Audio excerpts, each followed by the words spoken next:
Pada tahun 2019, Muaris ditetapkan sebagai tersangka kekerasan seksual pada anak di bawah umur dan mengakibatkan korban-korban mengalami kerusakan alat kelamin.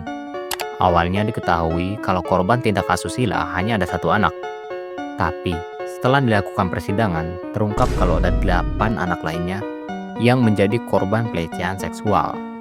Dan akhirnya pelaku dihukum 12 tahun penjara serta dengan hukuman tambahan berupa kebiri kimia. Nah, itu tadi adalah kasus kekerasan seksual yang terjadi di Mojokerto.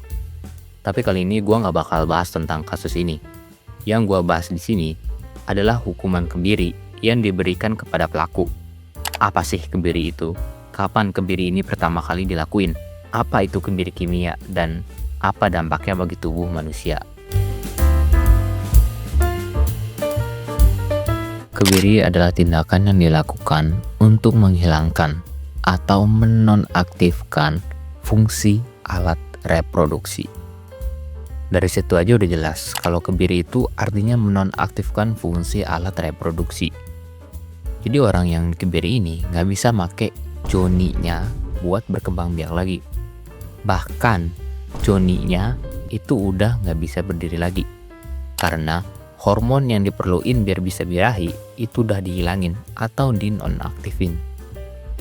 Tentunya ini tuh nyebabin banyak efek samping kayak gangguan fungsi seksual, perubahan fisik, efek psikologis, dan efek samping lainnya.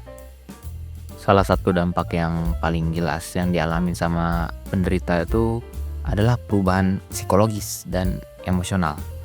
Biasanya pada orang yang mengalami kebiri ini itu sering ngerasa depresi, cemas, bahkan sampai kehilangan semangat buat hidup.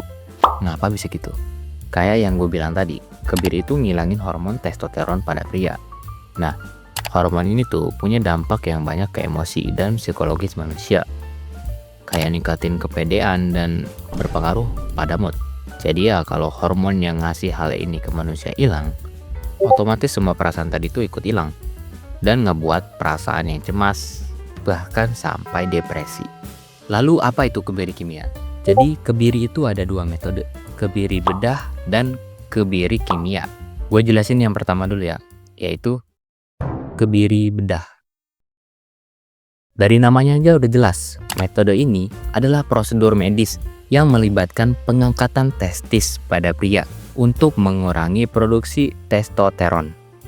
Ingat, pengangkatan bola biji, bukan pemotongan joni. Sampai sekarang masih aja tuh ada orang yang salah kaprah kalau kebiri itu adalah proses pemotongan batang. Bukan gitu. Kebiri itu bukan batang lu dipotong, tapi biji lu yang diangkat. Jadi ya kalau masih ada yang nanya, "Bang, orang yang dikebiri kencingnya lewat mana?" Ya lewat saluran pipanya. Kan yang diambil cuma bijinya.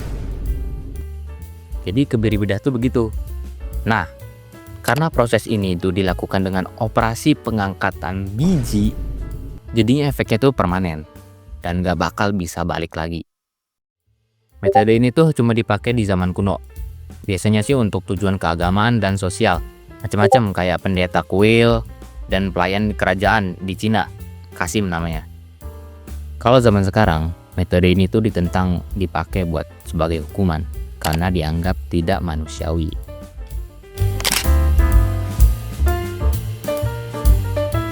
Beda sama metode sebelumnya, metode ini tuh bisa dianggap lebih manusiawi. Jadi cara kerja kebiri kimia adalah dengan menggunakan obat-obatan buat menonaktifkan sementara hormon-hormon yang bersangkutan. Meskipun sementara, efeknya buat psikologis manusia tetap terpengaruh ya. Jadi ini tetap bisa dianggap sebagai hukuman yang berpengaruh pada pelaku. Karena efeknya sementara, makanya itu dipakai buat hukuman para kriminal seksual di zaman sekarang. Meskipun begitu, tetap aja masih banyak pro dan kontra tentang metode hukuman ini. Ada yang setuju karena dianggap bisa mencegah pelaku buat ngulangin kejahatannya. Bahkan ini dianggap sebagai bentuk perlindungan buat korban. Dan ada yang nggak setuju juga karena nggak nyelesain akar masalahnya. Kayak trauma atau gangguan mental yang mungkin dialamin sama pelaku. Kesimpulannya, hukuman ini tuh hukuman yang kontroversial. Banyak berbagai macam pro dan kontranya. Pada akhirnya, solusi terbaik pasti harus memperhitungkan banyak faktor. Perlindungan pada korban tentunya, yang menjadi prioritas utama kita. Tapi pelaku juga harus dapat rehabilitas, biar nggak mengulangi kejahatannya di masa depan. Jadi ya ini semua soal keseimbangan antara keadilan untuk korban dan pengobatan untuk pelaku. Gitu. Jadi gimana? Apakah kebiri itu solusi yang tepat untuk kasus macam ini? Atau mungkin ada solusi yang lebih baik lagi?